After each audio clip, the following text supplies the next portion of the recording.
Selamat pagi, kita bersyukur untuk hari yang Tuhan berikan ya.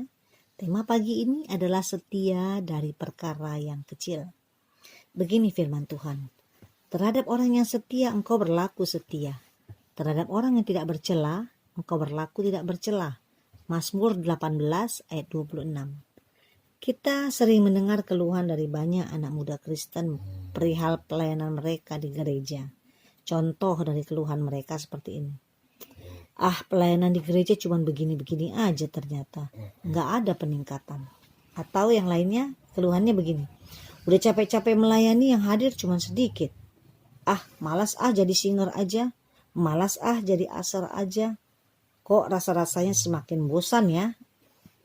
Saudaraku, kemalasan sering kali melanda anak-anak Tuhan.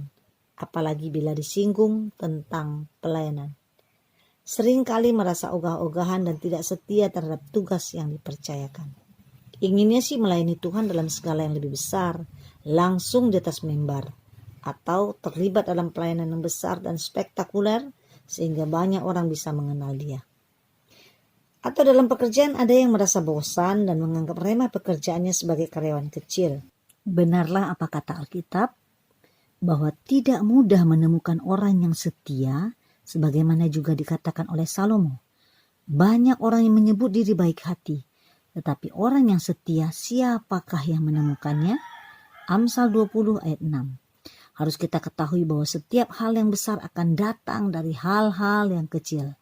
Ketika kita setia dalam perkara yang kecil, yang mungkin tidak berarti di mata manusia, itu sebenarnya adalah proses memperkuat kapasitas diri kita untuk dapat dipercaya mengemban tugas dan tanggung jawab yang lebih besar. Contoh tak asing lagi bagi kita adalah perumpamaan tentang talenta. Ada 3 orang hamba yang dipercayakan harta oleh tuannya. Yang pertama diberi 5 talenta, yang kedua diberikan 2 talenta, dan yang ketiga diberi 1 talenta. Sesuai dengan kesanggupan mereka masing-masing. Hamba pertama dan kedua dengan setia mengembangkan talenta yang dipercayakan kepada mereka dan beroleh laba. Ketika tuannya datang, mereka beroleh pujian. Baik sekali perbuatanmu itu, hai hambaku yang setia dan baik. Engkau telah setia memikul tanggung jawab dalam perkara yang kecil. Aku akan memberikan kepadamu tanggung jawab dalam perkara yang besar. Masuklah dan turutlah dalam kebahagiaan Tuanmu. Cerita ini ada di Matius 25. Tidak demikian dengan hamba yang ketiga. Dia tidak mau mengembangkan talenta yang dipercayakan kepadanya, walaupun jumlahnya kecil.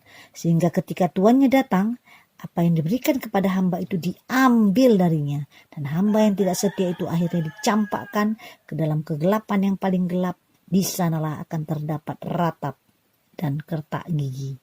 Pertanyaannya, apakah kita sudah cukup setia dengan apa yang saat ini Tuhan percayakan kepada kita? Saudaraku, tetaplah setia melakukannya, karena bila sudah waktunya, maka kita akan melakukan hal-hal yang luar biasa dalam hidup kita yang Tuhan percayakan kepada kita. Tuhan Yesus memberkati. Amin.